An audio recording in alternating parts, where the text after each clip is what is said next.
नमस्कार, मी पंजाब. फक्त राज्यात भाग बदलतच पडणार आहे आणि तुम्हाला सांगू इच्छितो कोकणात मध्ये ते कोकणपट्टीला मात्र सातारा, सांगली, सोलापूर, कोल्हापूर, पुणे ते पट्टामध्ये त्या नाशिक पर्यंत त्या सरी राहणार आहेत म्हणून हे लक्षात येतं. तिकडला पाऊस मध्ये चालूच राहील. पण राज्यात इतर महाराष्ट्रामध्ये पाऊस म्हणजे काही जिल्ह्यामध्ये कसा राहील तर राज्यात पहिली गोष्ट सर्वदूर पाऊस नाही, भाग बदलत पडणार आहे, त्याच्यामध्ये सरी येणार आहे. सर्वदूर काही मोठा पाऊस नाही म्हणून हा अंदाज प्रथम सर्व शेतकऱ्यांनी लक्षात घ्यायचं.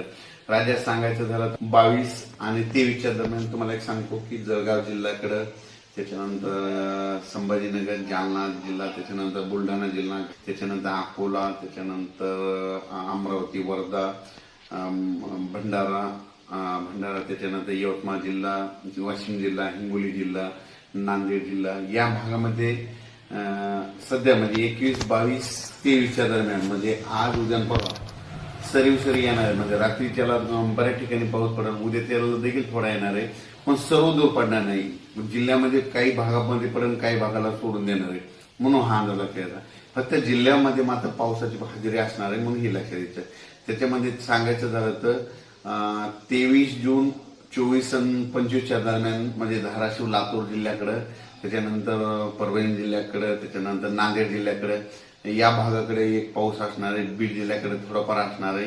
म्हणजे सर्वदूर जिल्ह्यात पडणार नाही, फक्त काही भागामधून पडून जाईल म्हणून हा अंदाज लक्षात येतं.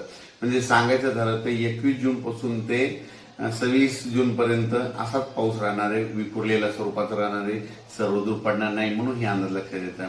राज्यामध्ये आता ही जी वारं चालू आहे ते काही ठिकाणी 25 जूनला बंद होईल, काही ठिकाणी 26 जूनला बंद होईल आणि हे वारं बंद झाल्याच्या नंतर परत चांगलं पावसाचं वातावरण तयार होणार आहे. पण राज्यात मध्ये आता सर्वदूरचा एवढा पाऊस नाही. फक्त म्हणजे सांगायचं झालं तर कोकणात मध्ये सातारा जिल्हा, सांगलीकडला काही भाग, त्याच्यानंतर पुणे, त्याच्यानंतर तसंच पुढं नाशिक पर्यंत, सिन्नर, नाशिक पर्यंत ते पट्टामध्ये कोकणाच्या कोकणपट्टीचा पट्टा मात्र ते पाऊस चालू राहणार आहे. तिकडचा पाऊस काही कमी होणार नाही म्हणून हा अंदाज लक्षात येतात. आणि राज्यात मात्र उर्वरित भागामध्ये मात्र हे 21 जून, 22 जून आणि 23 मध्ये हे विदर्भाच्या इकडल्या पट्ट्यातच पाऊस पडणार. परत एकदा सांगतो म्हणजे जळगाव जिल्हा, संभाजीनगर, त्याच्यानंतर जालना, बुलढाणा, त्याच्यानंतर अकोला, अमरावती, वाशिम, हिंगोली, त्याच्यानंतर यवतमाळ, अकोला आणि हे नांदेडचा असा ह्या पट्ट्यामध्ये असा पाऊस पडणार. आणि परभणी जिल्ह्यात देखील थोडाफार प्रमाणात पडणार आहे. म्हणजे सर्वदूर पडणार नाही हे अंदाज लक्षात येतं. पण 23, 24चा मात्र 23, 24, 25चा मात्र लातूर भागाकडे पाऊस असणार आहे. 23, 24, 25 लातूर जिल्हा, त्याच्यानंतर धाराशिव, त्याच्यानंतर नांदेड, परभणी, बीड ह्या भागामध्ये 23, 24च्या दरम्यान पाऊस असणार आहे. सर्वदूर असा काही पाऊस नाही, फक्त जिल्ह्यामध्ये कुठेतरी अर्ध्या भागामध्ये येऊन जाईल म्हणून हा अंदाज लक्षात येतात. त्याच्यानंतर परभणी जिल्हा झाला, मराठवाड्यामध्ये देखील 25, 26 तारखेपर्यंत हे असंच वारं चालू राहील.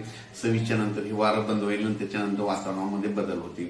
अचानक वातावरणात बदल झाला तर लगेच शेतकऱ्याला एक